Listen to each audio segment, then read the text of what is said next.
on, cuz! It worked! I love this button! Please, come on! Welcome back to the Millennial Classics, y'all, where we talk about the best and most memorable movies, music, and culture-changing events from our generation. Burry, how you doing today? Doing good. I'm doing good. How we doing? I'm hanging. Summer is here. The sun is beaming. Why don't you tell the folks at home what movie are we doing today? All right, so we are doing Mad Max Fury Road, the 2015 certified classic. I don't know if it's a millennial classic. Ooh. And Swardick's going to be the guy to explain to us because, guys, this is a Swardick Mayanja pick. All right. Far and few between, but this is a Swardick Mayanja pick. All right.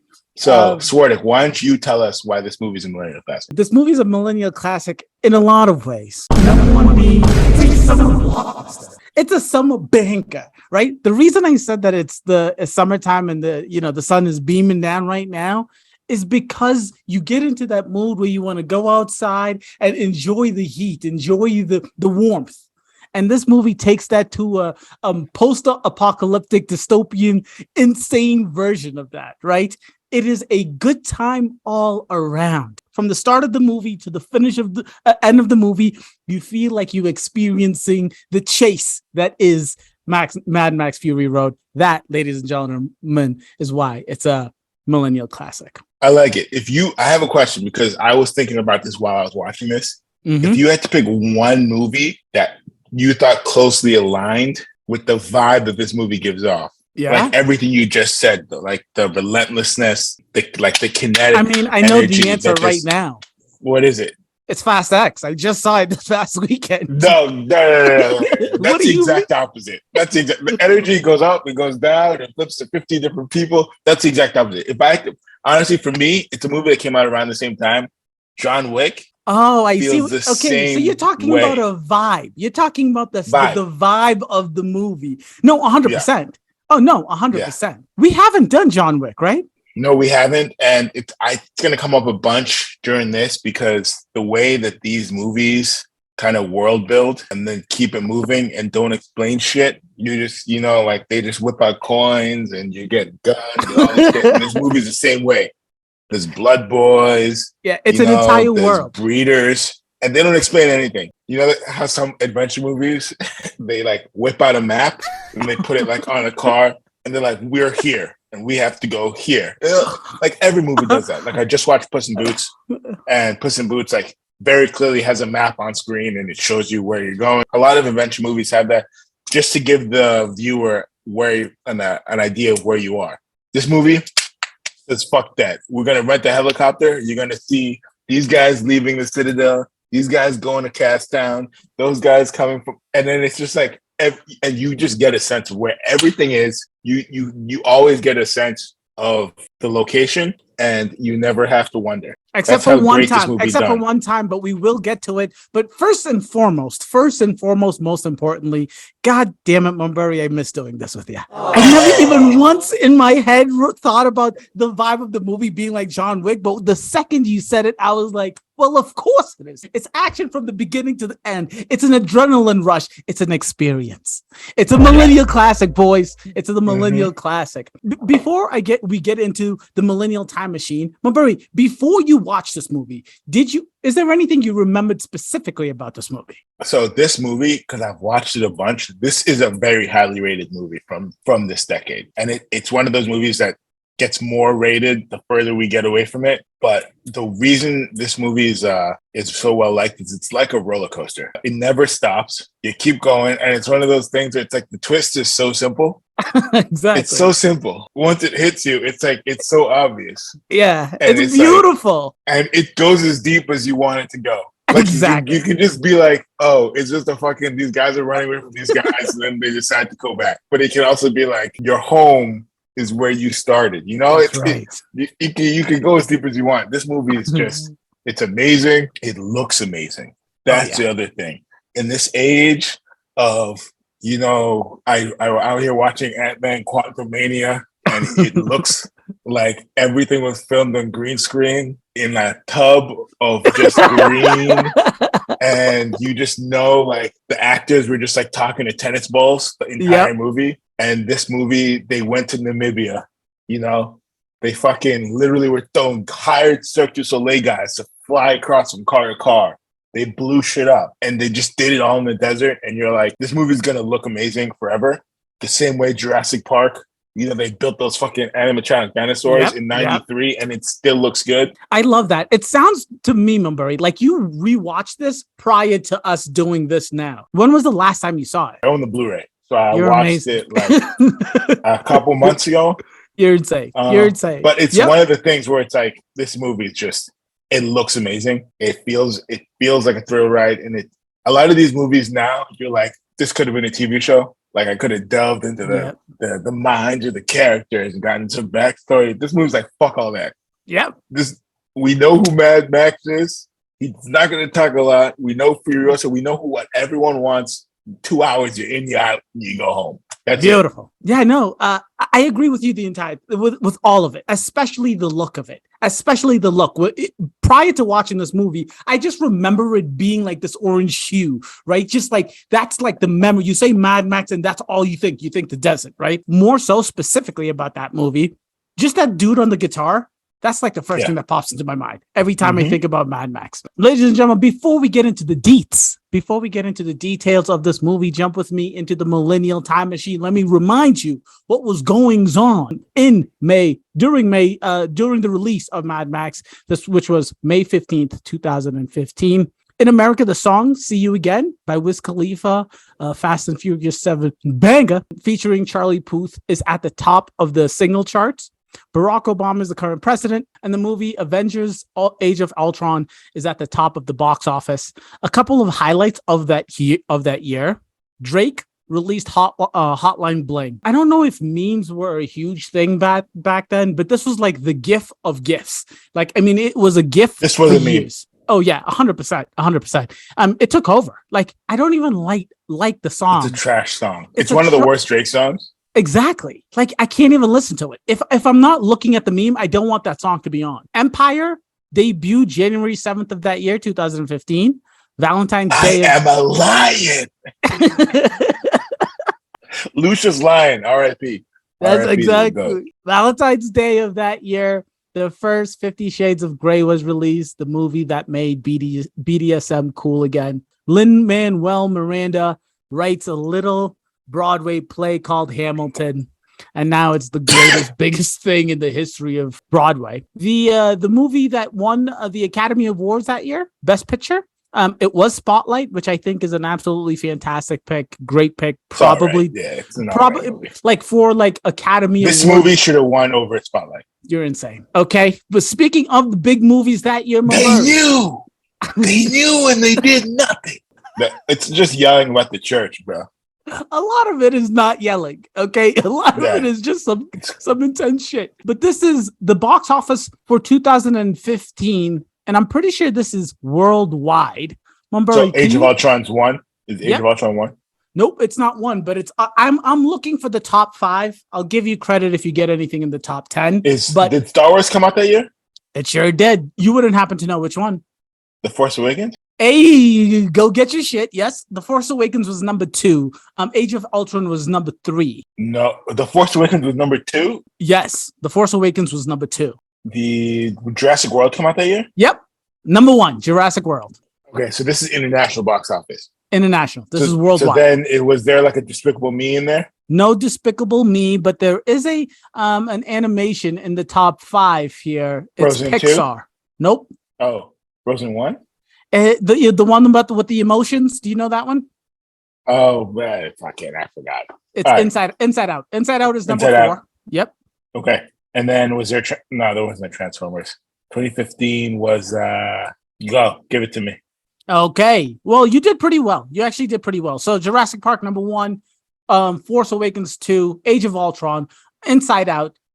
Furious 7. That's the one I Furious thought. 7. You already talked about it. Yeah. Okay. Okay. American Sniper, which I thought was a sneaky weird pick to have up there. Huge oh my movie. Goodness. I'm sorry, Mulberry. You were right. Yes, the Minions.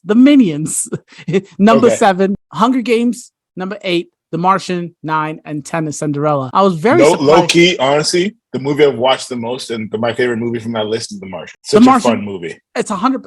We are going to, speaking of an orange hue, we are going to have to do The Martian in the near future. Honestly, speaking of orange hues, I was going to say, because that like color palette, that orangey color palette, The Martian has it, but this movie actually has like an orange and a blue thing going for it, where like the sky is with the sky with the desert, but then also there's a whole scene where it's like the dark blue in the swamp. Yeah. Those two colors, the only other movie I can think of off the top of my head that had to do those. Do you ever see that King Kong movie? Or like, was it King Kong or Godzilla with Samuel L. Jackson? Yeah. Oh, the jungle one?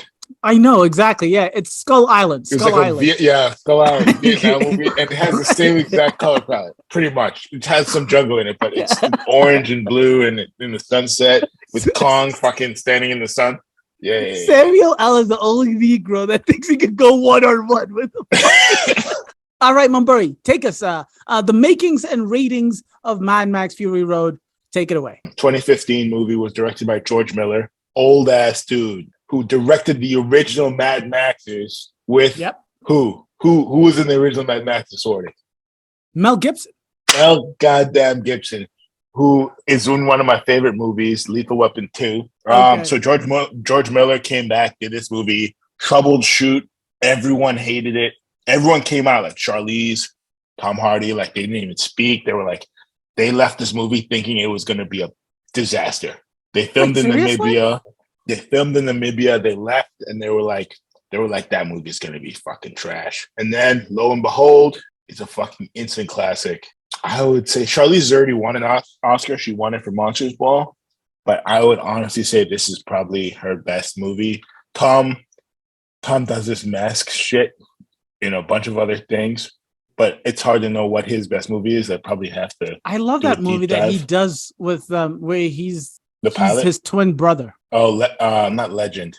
Is it Legend? No, it is Legend. Oh, yeah. I think it is Legend, where he's his own twin brother, the British. Where he plays two British gangsters. Fucking epic. I mean, those are some great fights. The movie, 97% Rotten Tomatoes, 8.1 on Amazon IMDb. Budget was 185. This is one of those movies where you're like, I can see why they spent 185 million dollars. You have to 100%. Fight a circular say motherfuckers from fucking Montreal to Namibia, house them for a couple of weeks, send them back, blow up all this shit. Fucking lives, driving them trucks and swinging from side to side. Yeah, 100%. Having a guy and a guitar. I mean, insane. It made 415 worldwide. So honestly, this movie probably broke even or came close. It wasn't a massive hit, but the legacy, critically acclaimed, Oscars, all that stuff came with it. It stars Tom Hardy. We talked about him. He's now like a bona fide star. He has like an Apple TV show. He shows up in Peaky Blinders, that kind of stuff. Yeah. Charlize, insane actress, insane. How do you describe this? Charisma, maybe as the kids would say. She's an atomic blonde, which I like. Solid spy movie. She won for Monster, where she did the classic Oscar, ugly yourself up. Won an Oscar for that. Now she just does Fast and Furious movies, which is a crazy waste of her talent. Somehow Vin Diesel hoodwinked her into making like $5 million every 2 years or some shit. Fake news. That scene with her and Letty in this Fast X movie was love. I loved it. That was probably the best part. That was probably the best part of the whole movie. You think so? We'll have to that talk fight about scene. Yeah, that fight scene was epic. It was great. It was a fucking great scene. I mean, when the laser started shooting, I was like, I mean, it's fast. Do we even have those? But Nicholas Hoult, big part of this movie. Childhood star. I knew him back in the day. One of my mom's favorite movies, About a Boy. A nice little British rom-com where he plays a little kid. Great movie. And then he's in The Great right now on Hulu. And this is Knox TV show. In the movie, right? Knox. Yep. Zoe Kravitz. If you want to talk about charisma, there's charisma and then there's charisma. There's Kravitz.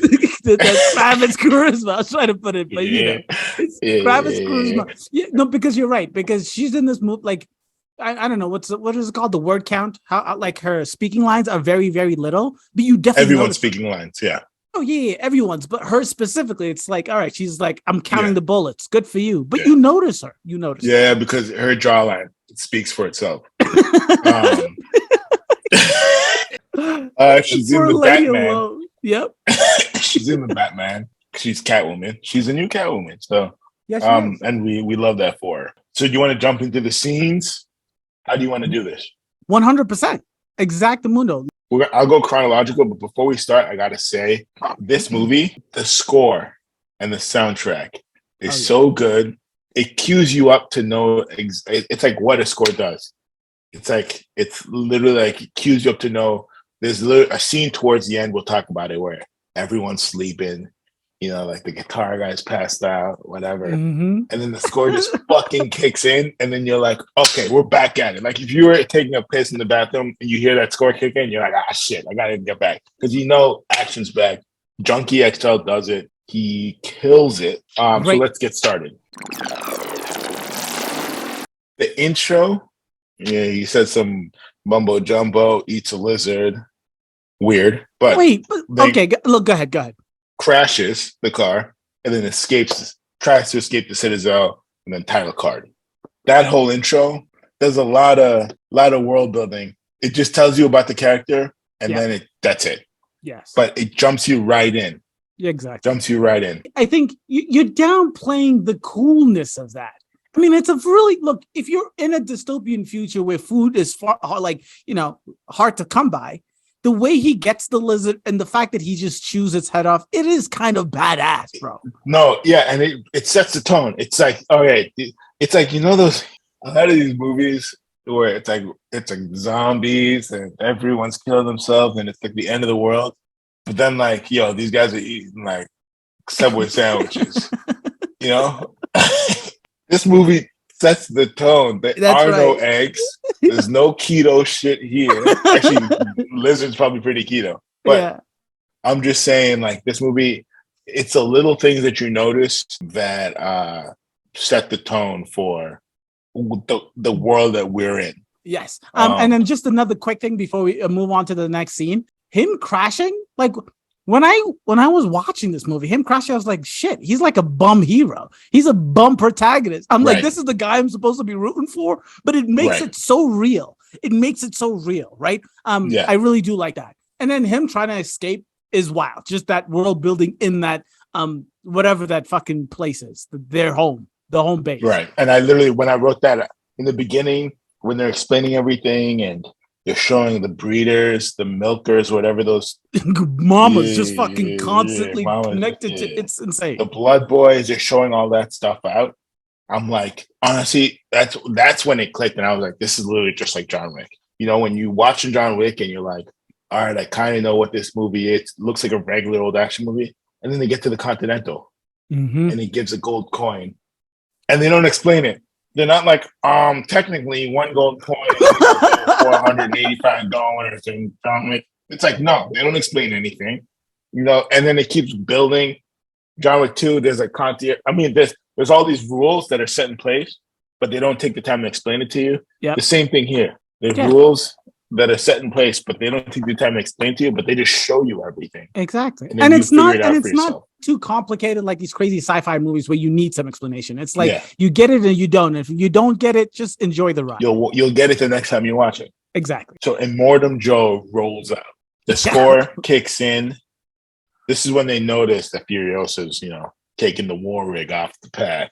We should talk about Furiosa's plan because it's between bad and dog shit. I just don't know where on that scale the plan goes. You couldn't like poison some motherfuckers before you leave, or you know, you couldn't do anything. You just the plan was just to drive. I mean, come on. Like, no, you're not giving her credit. Do you're not giving her enough credit because that meetup where he was supposed to blow up and the rocks were supposed to fall, that was her escape, right? I don't know, honestly. They caught up to her before she even made it to that first wall. Yeah, no, but that's what I was about to ask. Did she know the sandstorm was coming and that's why she went when she went? If that was part of a plan, I'm giving her credit. If it wasn't, then she's just lucky and her plan is dog shit. No, but yeah, I mean, it's a dog shit plan. Let's just be. Let's just say she got the war rig for other reasons. Maybe we got to talk to HR, but it wasn't for strategy because holy shit, slash some tires, pay some fucking one of those 100%. War boys to slash some tires. Something, give me something. The score kicks in. The visuals are amazing. Every once in a while, they do these helicopter shots to place you where they're going or where they're coming from, and you kind of just get to see like the chase as it's going on and the orientation.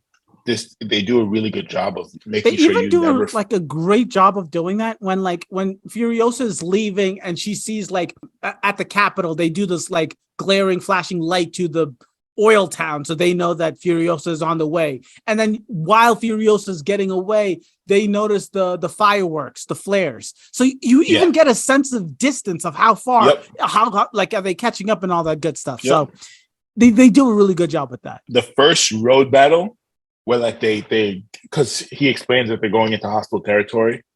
So then it's kind of this three-way battle where the hostile guys are meeting up with Furiosa. Time out. How long is this first scene of Immortan Joe catching up to Furiosa? Like this is literally the same scene. We're almost exact. There's some raiders that are like right in front of them when they turn off. So those raiders then meet up with and try to attack Furiosa. Okay. And then when the raiders start attacking, it shows the helicopter shot and Joe's guys are like right behind them. So then it's like, and then you hear Junkie XL score come in and they're driving away and it's like everyone's living for this shit. Poor boys. I don't know what kind of like history or story that Immortan Joe has implanted into these boys, these dudes' mind, but they are like, Valhalla is here for me. These Negroes I am awaited. Yeah. They're hitched and sold. I'm ready to do what is necessary. That scene where I don't know if we're there yet. When Immortan Joe looks at Nux, we are there. Yep. And then he looked at me. I'm like, take a breath. This movie is funnier than people think. There's some funny ass scenes in it. Nux' infatuation with Immortan Joe. They play with it a bit because he's supposed to be some godlike figure. And I love the way they gave him a fake six-pack, like a plastic six-pack. And this motherfucker is like literally wearing like an asthma gas bag, whatever you want to call it. Can barely, but he's like the stud guy. Yeah, but he pulled it off. That his mask that he needs to breathe, he makes it look scary as fuck. Like he pulled it off. Yeah. So it goes right into the battle with Joe. Literally from those guys attacking him to the, and it's this. That's what this movie. It's literally nonstop adrenaline action. Yep. And the best part about this movie is you could get bored if it was just Max and Furiosa being chased by these guys the whole movie. But the way they started, it's literally Max is a blood bag or whatever the fuck they call it. And it's literally Mad Max is not Mad Max yet. He's just a blood bag for the first half hour of the movie. And you're watching this in his shoes pretty much. Yeah. Because they're there with him. We're just like watching everything. And we're thinking, all right, what the hell is going on? How is Max going to get out of this? We want to know what's going on with Furiosa. We don't even know what he's doing yet. Who's the good guy? Who's the bad guy? So I really like that aspect of it because otherwise it would just get really stale if Max was the hero and he was running away. Exactly. From the beginning. He definitely dies when that Nux's car crashes, right? In any other world, he perishes. I mean, they're driving. What you think? Like everyone's at like at least 80 to 120 that entire time, right? Yeah, there's a lot of people who should die. Exactly. People just fall off trucks and they just eat it and stand up. I don't know where you're saying that this scene ends, but can we just pause and talk about what it looks like in the sandstorm? So I have the next thing is right into the sandstorm. Okay, perfect. And then it's not really a scene; it's just a change of scenery because the scene continues. Exactly. But the sandstorm looks amazing. Amazing. It has that exact orange thing that we talked about that, like The Martian also does. But The Martian really shoots it realistically. And this one almost looks like a painting, the way the different shades go in and out. But in the best way. Yeah. And like it's so hard to describe because it's like I know you like everything else except for that specific sandstorm scene is super realistic. And then in that sandstorm scene, you like when by the way, BT dubs, everybody watching this, I did do a reaction to this movie. So this is going to be paired with that reaction. The reaction will probably be posted first and then the review will be. I literally say when I'm watching it, this is what hell, like when I think of hell, this is what it looks like. When it has that huge ass tornado with the purple lightning and people are getting flown away and blowing up mid-air and like bodies are just flying. It's such a beautiful, scary, violent, and like just mesmerizing scene. I love just looking at it. I could just look like when the car gets picked up and explodes and it just goes off in the lightning and Max takes the war rig. So this is when Max finally introduces himself, the protagonist of the story. He does the whole fight with Furiosa. Nux gets into it. The water, you can like, and he hasn't spoken really, but you know what his motivations are. And then the best part was he's trying to leave and he's like, "Fuck it, I'll just wait for." And she's like, "All right." She tries getting him with 3 different things, tries logic and reason, it doesn't work, and she just says, "You want that thing off your face?" And he looks at her, and it's like, "All right, let's go." Exactly. Back on. Exactly. And I love that about Max. I just love that about him. He's like, "Fuck you. I don't know you. I don't know who the fuck is chasing us, y'all. But I'm taking this truck. Or if I'm not taking this truck, we're all getting caught." I love it. Just quickly about that scene. A couple of things, like when you said it's funnier than you thought, the thing about him losing a shoe, getting a shoe, that's a thing that comes back and they do it beautifully in this movie. And that's the first time he does it. He steals the shoe from Nux when he like beats him up. This movie is a racing movie. It's like about the crazy high octane, like just bloodlust of like fucking going. It's the Fury Road. That's what the movie is. That fight scene with Nux, Furiosa, and Mad Max, beautiful. Because there's so many things going on. He's Nux and what's his name? Mad Max are tied to each other. Furiosa doesn't have the gun. The gun that Mad Max has is all like dusted up. But the end of that scene when Nux and Mad Max work together, Mad Max shoots the gun. Yeah, he hands him the gun and he shoots the ground 3 times and then points the gun at Furiosa. Epic. Beautiful scene. It's just like badass. That's like that John Wick, don't fuck with me shit. Yep. Great scene. Great scene. And by the way, so because this comes back later, but Nux with the witness me, Tom Sue to finish the mission. Amazing. Yes. Amazing. Yes, and Max is back there trying to grab the flare. He's like, pretty simple. That's when the start of the teamwork happens. It creeps in slowly. Because obviously they can't be the Avengers off rip. There's got to be some adversity there. The motorcycle battle right after, they go right through, blow it. Motorcycle battle right after, power of teamwork. He's throwing ahead the gun. They're shooting off the side. Great scene. Then this is the funniest part of the movie. Nux gets called up to the big leagues. He gets a ride with Joe. They're riding alongside. He says some hard shit like, "I'll poke her in the spine. Make sure you get to talk to her."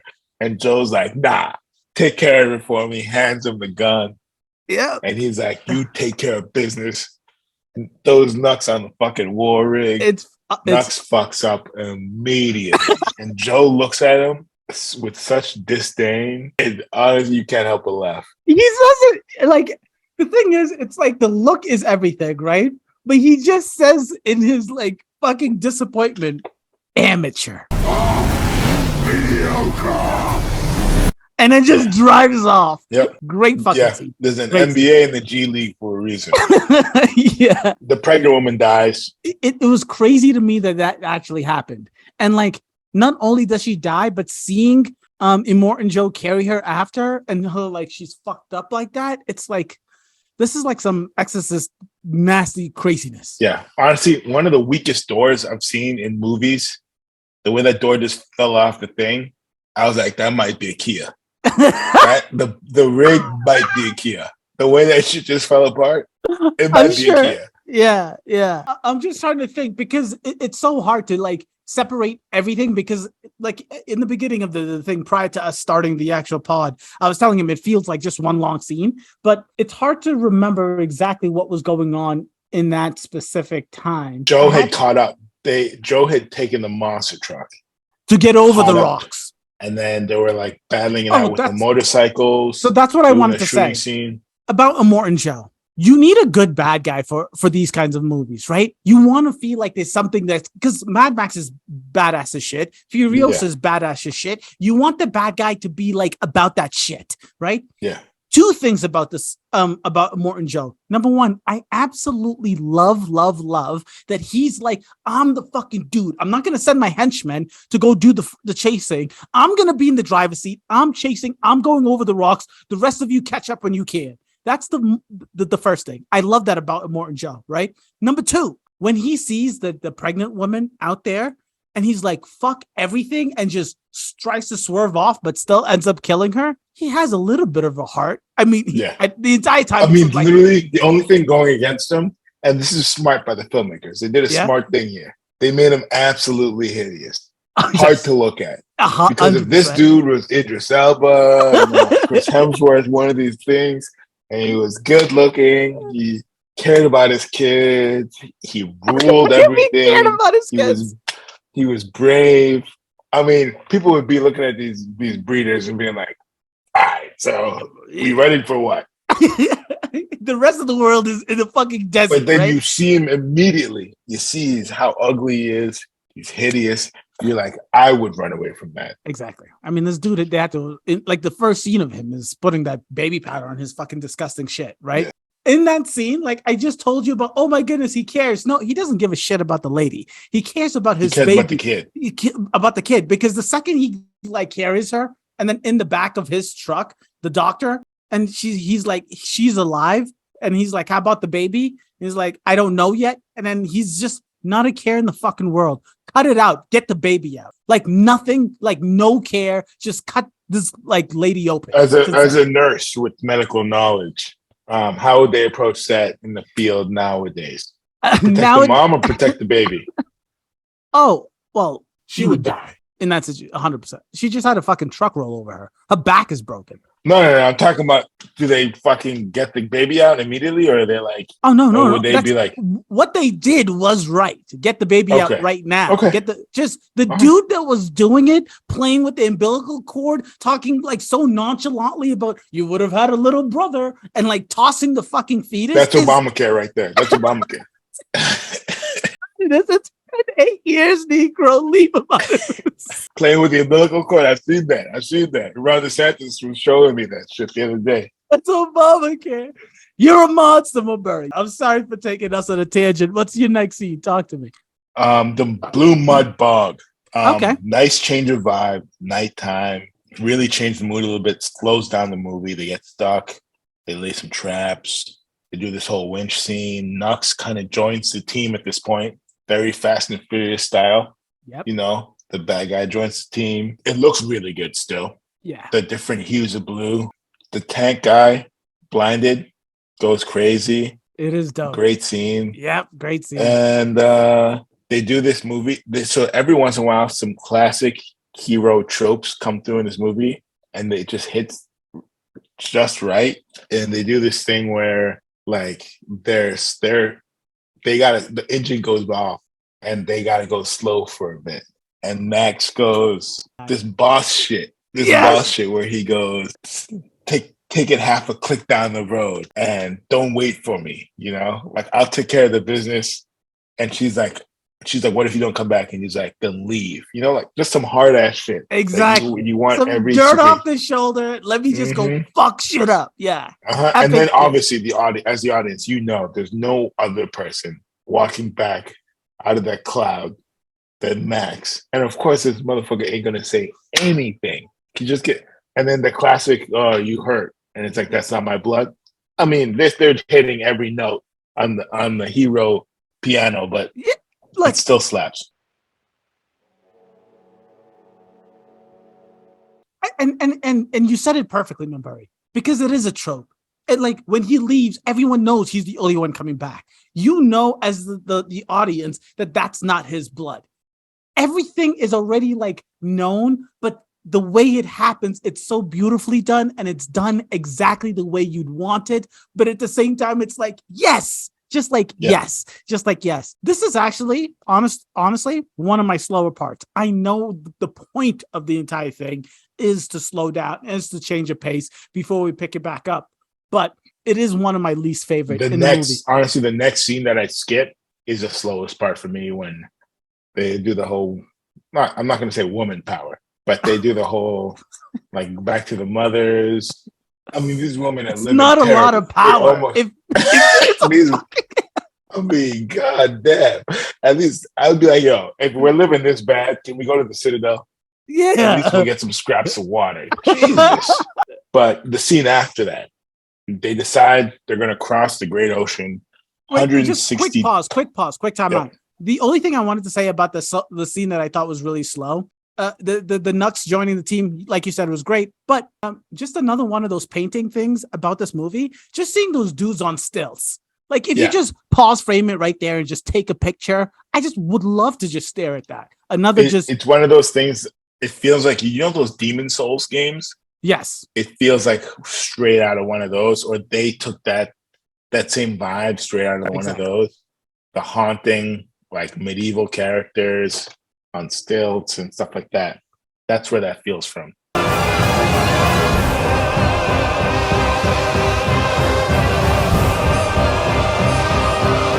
You were talking about the back to the mothers. So I think that's the scene where I get up. You know, you maybe get some popcorn, you go to the bathroom, a lot of exposition, but they decide that they're going to cross the ocean, the Great Salt Ocean or whatever, 160 days, which honestly, this is why I'm like Furiosa. Like, who put her in charge? Because the terrible plan to escape, then terrible plan to survive. We're going to cross the ocean. So they decide to, you know, ditch the war rig. They're all going to get on motorcycles across the ocean. Super slow. Yeah, you're right. This whole thing is, it's like, it's nice to know, but just for Furiosa's credit, the place where she saw the mothers is where her home was before whatever happened, right? They don't even explain it. Another good thing. That's where they were going to be. That was the end goal. Yeah. But the decision to do the 160 days, I mean, she's definitely not the strategic mind of the crew. But just a fun thing about that scene, the how quickly Mad Max was just like, yep, that's a trap with the naked woman standing up there. They do that in the Book of Eli. Have you remember? Yep. Mm-hmm. I think it was I love that little tidbit. So next scene.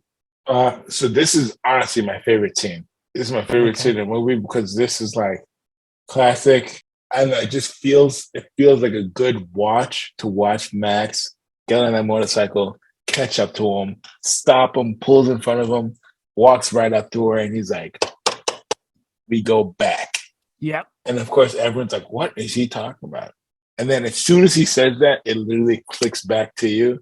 And it's like everything they wanted. The entire movie was back where they came. It's done in a day, which means we get to watch this shit immediately. And then as the audience, it's like, this was the low. And then we're back, like literally gassed back on the pedal. Music kicks in. Yeah. He's like, we're going to drive the Warwick straight down their fucking throats. In the beginning, when you were talking about Immortan Joe's people just hanging out, like, oh, fuck, they're going through the salt. Yeah, we're not going to catch them. And then, like, why are they going back? And then the dude on the guitar, like, he sleeps on his shit. And then he just grabs the guitar and starts going. I'm like, let's go. Yep. And then you just know, like, when you see a bunch of old people with guns in a movie, most of them are going to die. That's just the rule there is. They are fodder. You don't feel as bad because you're like, that old bat lived a full life. Yeah. Final showdown with Immortan Joe. That's the last scene I have. Yes. The guitar guy, he's hyped. This is when you guys see the guys on poles going back and forth. Max gets taken. You know, he hops from truck to truck. Immortan Joe, I mean, like, there's a final battle. Like, Immortan Joe's vehicle kind of joins onto theirs like a train. There's a final battle. He dies. There's a final witness me. Comes all the way back around. Final witness me from Knox. I like that's what this movie is really good about, the foreshadowing and then the payoff at the end. The final witness being from Nux. He ends up going back to being a blood boy to save Furiosa, and they make it back. And it's a beautiful thing. And like, it's a lot of what we have already been talking about. So I'm not going to belabor all of that, but a few specific things that I absolutely love. First and foremost, a beautiful death, a gruesome death is in movies like this. I think of it specifically, and I talk about it in the reaction, when Ramsay Bolton gets chewed up by his own dogs. When Immortan Joe's thing gets pulled out, such a shocking, brutal, gruesome death. But in this movie, it was perfect. And I think it was the way he should have gone,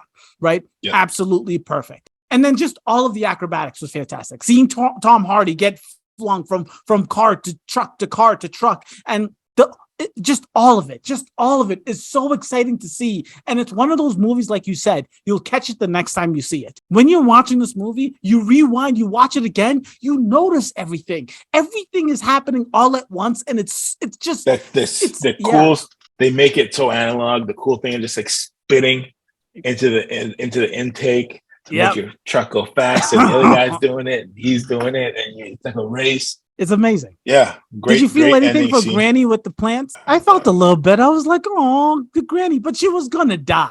Right. She lived a full life, though. She lived a full life. And she passed it on to that big old lady. Dude yeeted some old woman like for no reason. Just picked her up with one thing and just threw her off. It was insane. I just have like a couple little notes, tidbits, and then we can do MVP and LVP. Perfect. I think that's perfect. Weak point of the movie, I would say, when Immortan Joe goes back to the breeder's den to see what's going on with Furiosa, what's going on, and he sees they're all missing. If you were escaping for your life, do you get the paint out and write notes for Immortan Joe? It's fucking ridiculous. What happens if he walks in? What are you writing? I'm not. These are not my babies. These are my babies. Like, of course, that's a ridiculous thing to do. And then if you're gonna give the old woman that stayed behind a shotgun, dog, can we get hit Immortan Joe in the chest once? Exactly. What's the point of holding a shotgun if this motherfucker can walk across 2 rooms and you're still trying to get your point across? It's like it's ridiculous. The thing that the beauty is, obviously she's old, she's like decrepit. You're thinking like she's blind. She wanted to wait till he was actually in front of him. Sure, I get it. The movie's got to go. 1, but 2. The balls of her to actually pull the trigger. I love that she actually pulled the trigger. Yeah. Right? Horrible decision again on Furiosa's part to leave her to do it. Yeah. Fucking stupid. But I love the fact that she actually pulled the trigger. And Immortan Joe, another badass move by him. Walked straight to a fucking shotgun pointed at his face. I'm going to take this shit. She probably knew she had cataracts or something. Knew 100%. 100%. MVP. Who's your MVP? My MVP. You've got me talking all this shit about Furiosa, right? But she's, she was my MVP. As much as I love Mad Max, as badass as he was from beginning to end, like, you know, she's basically the protagonist. Like, she's the one that's making all of this happen. Mad Max just so happens to hitch a ride. But she is the MVP. And like, I don't know. I just loved a lot of it. The smartest thing she did do was the clicking of the car so no one else could drive it. I love that. Yeah, motherfuckers doing that in Nairobi for years, bro. Well, good for motherfuckers. Furiosa, I'd say between Furiosa, Junkie XL, both MVPs. Yep. And then I'd throw in George Miller because this movie is epic. Well made. Very well made. LVP, I have no one. I have nobody. I have no LVP. You know what I do have? The brother, the strong brother. In the beginning of the movie, when Immortan Joe gives him the milk, and then he moves. Negro, what the fuck is going on here? Do you remember that? He moves. He's a milk man. It's fucking disgusting. It's disgusting, bro. It's disgusting. You don't move when you taste the milk? Oh, what the fuck is going on? So yeah, that's MVP, LVP, and you already did your final notes. Ladies and gentlemen, do you have anything else? Nothing to add. This movie is a masterpiece. Perfect. Ladies and gentlemen, like I said multiple times, there is a reaction to this movie. I'll put a link in the comment section. Definitely go see the reaction. But to close this out, we've been saying this the entire time. Mumbury said it perfectly. This is a fucking roller coaster of a movie. It's an experience. It's the summer. You want to enjoy the heat. Immerse yourself in this movie for a good 2 hours. I promise you will have a good time. Ladies and gentlemen, that's Mad Max Fury Road, this week's Millennial Classic. Deuces.